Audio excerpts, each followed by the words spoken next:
a powerhouse accomplisher whose efforts have made a tremendous difference throughout the global healthcare community as well as in his own life. Dr. Chris Stout with us now on Red Hot Healthcare. Let's go. 3 alarm at 21 and north. All engines respond.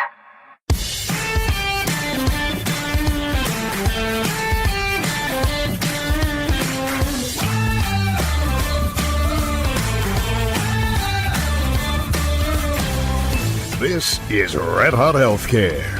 Interviews with today's leaders and all the news that matters. Here's your host, Steve Ambrose. Hello and welcome to the show. I'm your host, Steve Ambrose, and you can subscribe to Red Hot Healthcare on iTunes, Stitcher, and other podcast directories. Just send your comments or questions to steve@redhothealthcare.com or hit me up on my Twitter handle, PolymathSteve.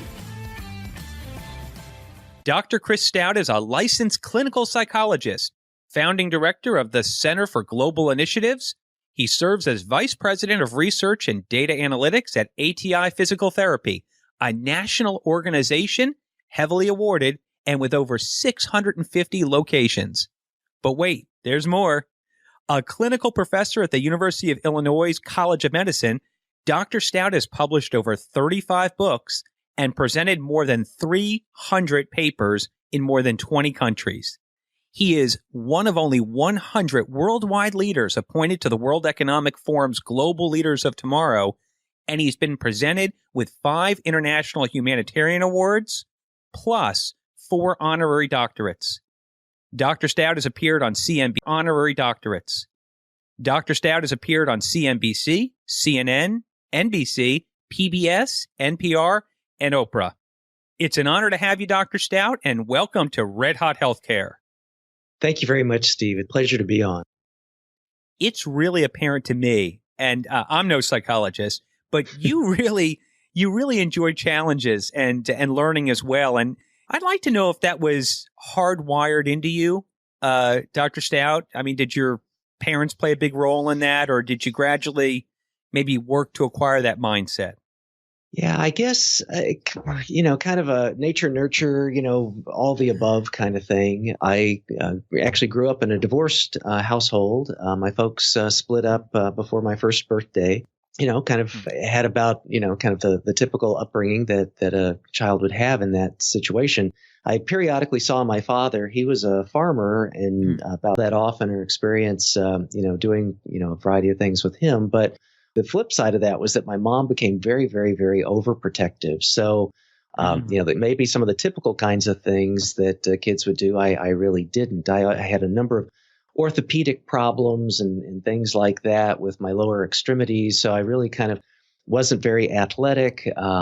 My mom was terrified if I would have ever gotten a bicycle, that I would, get run over, or God knows what. So I think a lot of it, Steve, was probably pent up demand or something for some of the adventuresome kinds of things. And sort of the other part of that was that when I was a little boy, and because of these orthopedic issues and having a very bad sweet tooth, I was very obese as a young boy. And being obese and being named Stout at the same time was also kind of a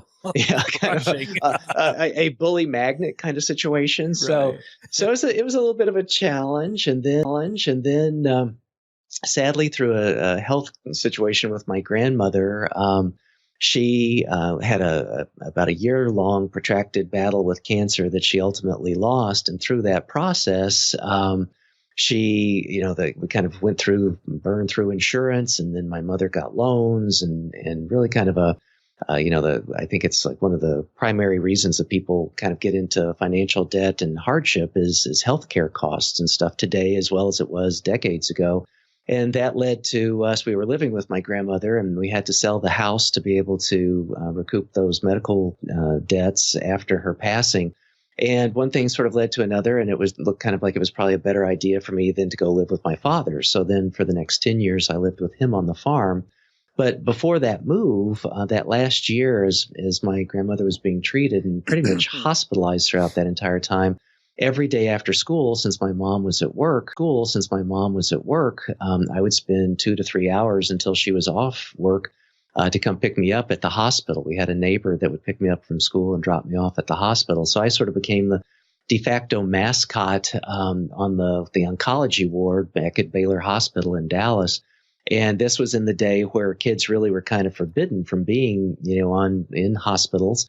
One, because of being little petri dishes of germs, but also, being potential, getting into things that they shouldn't get into. But I was rather shy and kind of reserved, and people kind of understood the situation, which was very benevolent on their part. And then hence the mascot. So I got to go to a lot of places that nurses would take me to and doctors would take me to. And I'd hang out in the doctor's lounge, with surgeons and oncologists and whatnot. So at age 12, kind of channeling my inner Doogie Howser or something, I guess, at the time. But I feel like that, all those things, the economic healthcare costs and the opportunity to hang with the cool kids at the hospital, so to speak, for such a period of time, I think sort of kind of set me on this trajectory, not so much for the adventuresome stuff, but more so for the where I find myself today, working with big data and analytics in healthcare settings, and membership on faculty at a college of medicine, and having spent about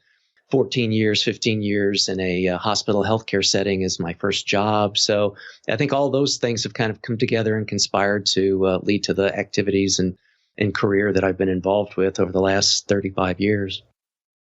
Just to the audience, I want to make mention of this. If you think you're doing a lot in your life, you're not. Because, Chris, I thought I was diverse, and I have to say that you go through a lot of different sectors in business and interest, but just in healthcare, the interests I found include physical therapy, disability, workers' comp, Internet of Things, evidence-based practice, global health, health policy, behavioral medicine, mental health, ethics, and ACOs. And this is all, these are all areas that you have actually written on. You've put position papers out on. You've actually consulted on. You've been a sought out leader on. And I'd like to know how you've managed to stay relevant and wide at the same time. Oh, thanks. Well, first of all, I have to say, it takes one to know one, Steve, because I think you have a wonderfully diverse, pattern of work and accomplishments yourself. So I take that as very high praise coming from you. Thank you.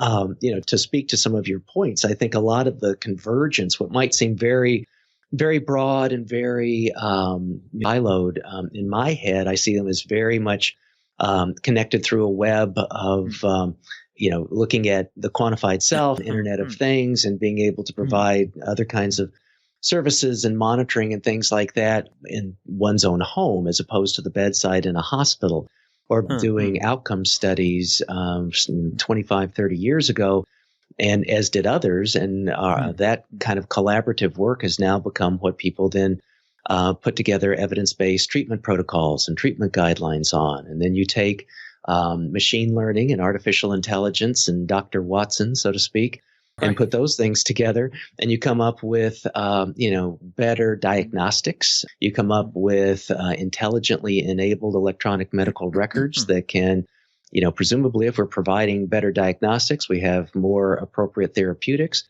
and we have that all done in a very efficient kind of way that has less wear and tear.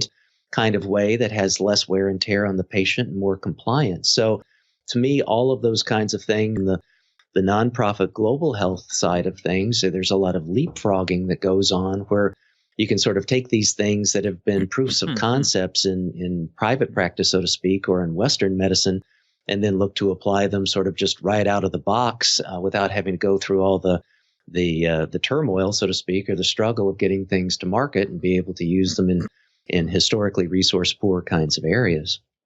I want to know about the Center for Global Initiatives. First of all, you founded it. I'd like to know why you founded it, and then give us a little idea of what CGI is and maybe what makes it different. Sure. I'd love to. Thank you. Honestly, and I've written on this on LinkedIn a fair amount, but I kind of refer to it as myself being an accidental humanitarian. I mean, Steve, I would love to sit here and say, you know what?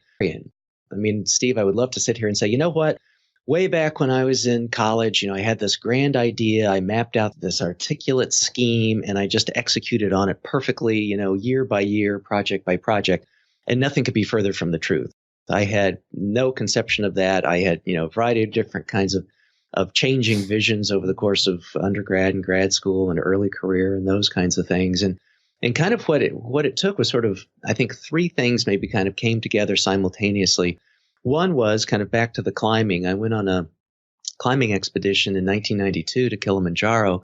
And one of the porters was a fellow named Alois Uru, who has become just a very, very dear friend.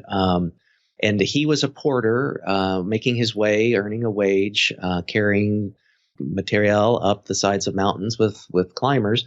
And he was doing that to fund his tuition to go to seminary. And he and I kept in touch and as literal pen pals, because this was the early 90s. There was no internet. Even once there was internet, there wasn't internet for him in Tanzania. He went through seminary and he then became a chaplain. He was working with kids that were orphaned by virtue of losing their parents to AIDS. And it's just like, he's a friend. And when you have a friend, you figure out what you can do to help a friend out. So we started doing little kinds of things at the hospital that I was working at to kind of send off gifts and things like that. So that was going on. Then parallel to that, I had an opportunity, just because I'd always had this itch I wanted to scratch, to do a medical mission. And I like to travel. I like to climb and things like that. And I went on this mission to Vietnam, and I did it with the Flying Doctors of America. And it was 3 weeks in Ha Long Bay in the Gulf of Tonkin. And the kind of work I did it with, shoulder to shoulder with the people that we were providing services for, as well as shoulder to shoulder with the people we were providing services to, just really, touched me in a way that I felt very much changed. And the third leg was then back to one of your comments about the World Economic Forum. I had this opportunity with the work that I was doing with them of presenting and working with these global leaders on projects and things like that collaboratively together, that a number of those folks had started their own NGOs, non-governmental organizations, or 501c3 nonprofits, if they were based in the United States, and they were really doing some amazing, amazing work. And this is one of the few areas in my life where I didn't have like a lot of goals or things really articulated and set up. This was like my kind of, free flowing, go with it, see where things go kind of thing. And I had a mentor that said, unless you want to keep writing checks yourself, Chris, which is kind of what I was doing, of sending money over there and sending materials and things like that. He said, you really need to start a 501c3, because if you have friends that want to support you, which you do, and they have $25, they want to make a donation to the Red Cross, or they want to make a donation to the work that Chris is doing, they may be torn. And the tipping point may be that if they give a donation to the Red Cross, they'll not only be doing something good, but they'll be getting a tax donation. If they do it to Chris, they'll be doing something good, but they won't get the tax donation. So you really need to kind of organize and put this into a 501c3 status. And I said, I have no idea how to do that. He said, call my wife. She's an attorney. He is too. And she'll help put it together for you. So, which was just really, that again was one of these huge pivots and sea changes. So long story short, we did that. Within about a year's time, we got our 501c3 designation. And then that sort of opened up a variety of other doors for funding and for other kinds of benefits and things that, we're able to provide to our donors and kind of scale up a bit for the work that we were wanting to do. And now a few words from your host. This show is a big part of my life, but my full-time effort is spent in health caring for community trust, growing patient referrals, increasing enrollment, improving adherence, and yes, making sure that the technology you use works with patients. Not because of the technology, but because of the blend between that technology, your company strategy, underlying culture, and that your community knows you're truly on their side. And health technology companies, it's your responsibility too, because providers will start expecting better design, function, lower cost, and even advisory services to help with their results. I'm Steve Ambrose, a surprise you don't see coming. I work with health service providers and IT companies who are not looking solely to manage by numbers or in yesterday's non-engaging models. If you'd like to speak with me, email steveambroseucla@gmail.com. You may also learn more by visiting the About Steve page. You may also learn more by visiting the About Steve page on redhothealthcare.com. Now you know. And we're back to our show in 3, 2, 1. As far as CGI is concerned, tell us about some of the accomplishments raising funds through that organization. Everybody on my board, myself, our web designer, the person that houses, the server for our website, all our attorneys, everybody does their work as a volunteer in pro bono. So we all have day jobs, we all have other commitments, we all have other kinds of things, but nevertheless, do what we can do to be able to move the work on with CGI. And one of the things that goes right back to the climbing and sort of a tip of the hat to my friendship with Alois was that when I have gone on subsequent climbs, every one of those climbs has been as a fundraiser. I thought, to raise awareness as well as raising funds, and to make this kind of a bit more of a communal kind of thing, let's commit every climb to being a fundraiser. So that's been fun. We've had other people join us on climbs. We've had some people say, I'll pay you $10 for every meter that you climb, so it's been kind of a neat, community building, fun kind of thing. But we have learned a lot of things that can help other people be able to scale their work or their projects or start their own 501c3s. So what we then did was sort of recalibrate our website to be a place where people can come totally free of charge and download books, download chapters of books, we have a very robust Excel spreadsheet that people can download and keep for themselves and edit to their heart's content that talks about fundraising, volunteer management, board development, the technical stuff of having a 501c3 from the tax issues to building your website kind of a thing, and ways to have discounted travel for humanitarian airfare. We've got 82 different courses on global health with a partnership through another vendor that are all available for free 24/7.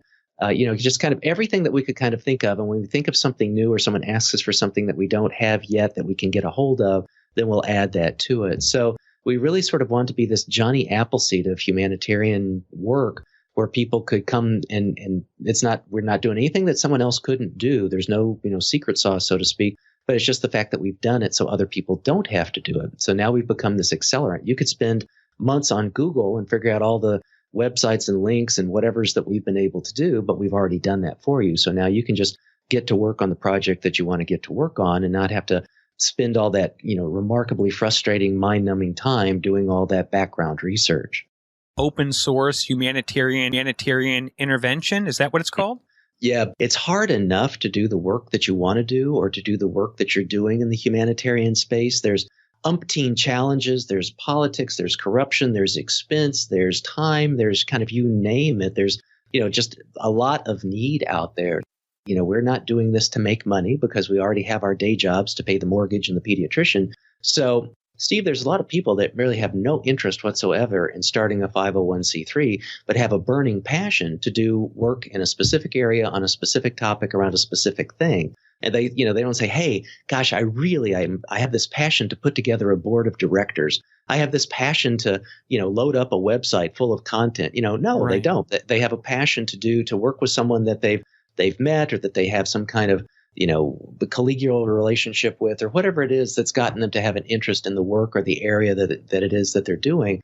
They don't want to be slowed down. They don't want to be able to do the work they want to do. So our idea is to be able to open source that material, be an accelerant for them, and help them do the work that they want to do, which then makes us feel good because then we feel like, in a sense, we're sort of scaling by proxy. I do want to ask this question because I think that it's important, and it goes towards perhaps the psyche and motivation, but maybe in just a few sentences, what is it about humanitarianism that attracted you to dedicate your life towards it? Wow. Great question, Steve. I guess, there's almost sort of a mercenary aspect to it, believe it or not. It's such the feeling of helping someone or the feeling in particular of helping someone that you care about or that you know, or that's like I keep mentioning, that's a friend. I mean, everybody that I've worked with on a project, I have stayed with, it's like, it's a friendship. It's, I've spent, deeper times and deeper kinds of things with some of the people that I've worked with internationally than, people that are my friends, here within 20 miles of where I'm sitting today, kind of a thing. But, a great outlet for creativity. It's it feels good when I do it. And it's just, I get a lot of endorphins, I guess, in the process of doing it. Yeah. So I take it with your free time, you're not a Bachelor watcher or a Netflix watcher. No, that's one of my omissions. Yeah, so I'm totally worthless when it comes to what the scores were over the weekend or anything like that. I am worthless on a Monday morning of hey, did you see this or did you see that or how about that game? So that's one of my deficits. Absolutely. On our website, we are going to have a link to CGI, to the Center for Global Initiatives. I think it's an important organization, and I think it'd be great to introduce the listeners to that organization. And I think it'd be great to introduce the listeners to that as well. And once they go on the site, certainly they're going to be able to take advantage of all different options. So I would encourage our listeners to do that for sure. I would be remiss if we didn't get into you're spending 10 days in a Bolivian prison. There's no way we get through this interview without you talking about that. So, oh yeah, you had to bring that up. Yeah, jump right in. The water's warm. Jump right in. Yeah. Flying Doctors had developed a relationship with an NGO in Bolivia because it's very hard for American-based NGOs to do humanitarian work in Bolivia for whatever cultural or political or whatever kinds of reasons. And I'm thinking, okay, well, that I'm game. Let's go see what that's like. And as our team met in the United States before we headed south, I was meeting OBGYNs, and I was kind of scratching my head going, am I in the right place? What do we got? What's the deal? And I found out that we were going to a men's prison and 2 women's prisons. So that explained the OBGYNs. But what's the deal with the pediatricians? And then I learned that in Bolivia, as strange as this will sound, if you're a parent and you have children and there's no one at home to take care of your children and you've been sent to prison, your children come with you. So goodness. Yes. So if you are a woman and you're in a minimum security prison, then your kids and these are all urban prisons in the capital city, La Paz, a very, very urban area. Your kids leave the prison and they walk to the local school, just like if you lived in an apartment that was whatever school district that your kids would go to, and your kids go to school and your kids come back to the prison, aka home, and do their homework or whatever with you and blah, blah, blah, just that mom can't go. If you're a mother in a maximum security prison, your children can't leave. Those doors do not open very often. So they actually have to have teachers be in the prison. So, Steve, it was the most surreal kind of thing to be in, you let your imagination go with what a Bolivian prison looks like. But we had this little 2 teachers in this little classroom.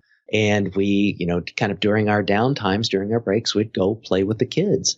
And the medications that we brought would be in pill bottles, but the pill bottles would be in boxes. And they said, if you don't mind, rather than throwing away the boxes when use the pill, taking the bottles out or use the medications, could we save those boxes? Because we'd like to use those like for stacking toys. And I thought they're going to use pill boxes for substitute for blocks because that's how poor they are. Oh. They don't have money for educational materials. They don't have money for toys or whatever. It's bad enough in the educational system outside of a prison, but then just amplify that tenfold of what it's like to have funding, inside a prison. And the social status, so to speak, of the guards and of the teachers is very, very low.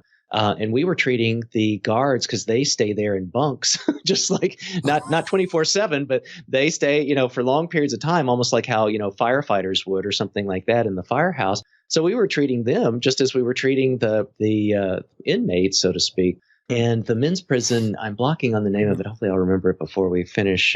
San Pedro. So if you type in marching powder in a Google search or San Pedro, it's sort of the most infamous prison, one of the most infamous prisons in the world. because when you go there, and I should have said this, it's the same with the women's prison. When you get imprisoned in Bolivia, it's not like in the United States where you get your 3 hots and a cot, so to speak, in your cell, which doesn't sound very luxurious. But in Bolivia, you get 2 meals a day and you get no cell. So you say, well, where do you stay? Well, you stay in the courtyard, or you make a deal and get a roommate, or you do something. So what happens in the men's prison, the men come in and they bring their entire families. So their wives are there, their kids are there, and the kids go to school during school hours. Their wives may have work, so they then go to their job. And then in the evening, everybody comes home, so to speak, at the prison. Just like you would buy a condo or you would rent a condo, that's how people get to stay in their rooms. So some guys will partner up 2 or 3 or 4 people and get money from the outside or whatever. There'll be some guys that create crafts. There'll be another guy in his cell. He had a Xerox machine. So that was his business. He Xeroxed papers for people. There were 3 restaurants, Steve, that were totally manned and managed by inmates. It was just the most unbelievable thing. So we're providing medical services. So there's a doctor that comes there to each prison one day for a piece of the day a week, but you pay for that care. And let's say you've got your last peso to pay for seeing this doctor, and then he says you need this antibiotic. You're now out of luck in a different way because you have no money to buy the antibiotic because he's not going to give you a sample, and there is a pharmacy, but the pharmacy is not free. So you, just like if you went to the local Walgreens, you would have to pay for your prescription. Well, you have to pay for your prescription in the prison as well. There's nothing except the 2 meals that are ever covered when you're in this prison. My coup de grace of this entire bizarre kind of Twilight Zone experience was that I contracted dysentery while I was there. So I can tell you, Steve, dysentery would be bad like on Miami Beach, or whatever the best vacation spot in the world would be.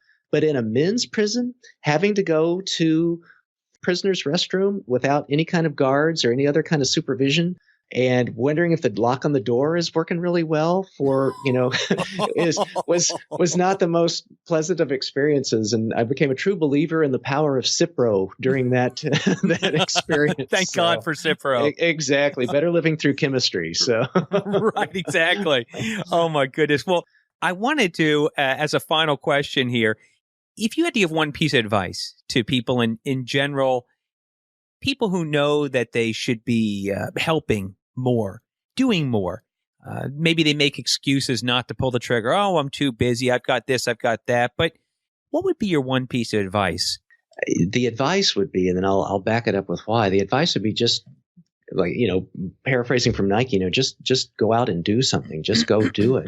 At the local level, like me working with Alois, I mean, it was a friend helping a friend. It was a friend helping a friend. That's kind of all it takes. You don't need a big superstructure. You don't need $1 bazillion. You don't need a grant from the Gates Foundation. You don't need any of those things to be able to create a positive impact in just one person's life. And that impact doesn't have to be some huge, complicated, articulated, time-consuming kind of thing. And I oftentimes in talks will refer to it as the pox of the untils.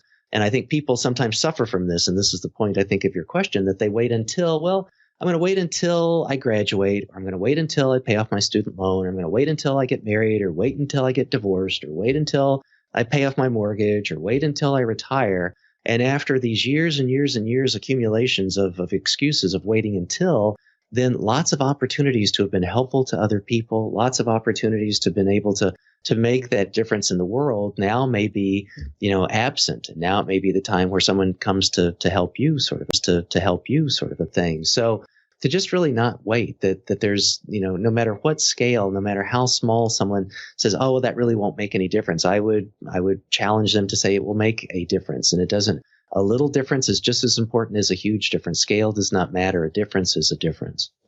How can people reach the Center for Global Initiatives? We're going to have a link on our site. Is there a phone number they can call or an email they could reach out to our website? If you can just give that over our interview, that'd be great. Easiest ways to use our tools right off the bat is go to centerforglobalinitiatives.org. Always open 24/7. We never close. If people would like to be in touch with me, They can reach me through my website, which is simply drchrisStout.com. There's a little place there where you can put in your email address, and people can follow me at Dr. Chris Stout on Twitter. And I do a pretty prolific amount of as a LinkedIn influencer on LinkedIn. Dr. Chris Stout, I want to thank you. It's been a privilege and a pleasure having you on Red Hot Healthcare. It's been my privilege. Thanks a lot, Steve.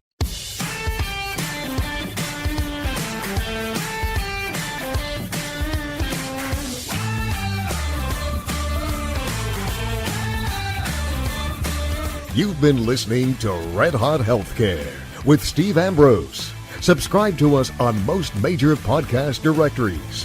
For media or business inquiries, reach out to media@redhothealthcare.com. Thanks for listening. This is Denny Colonna. We're out of here.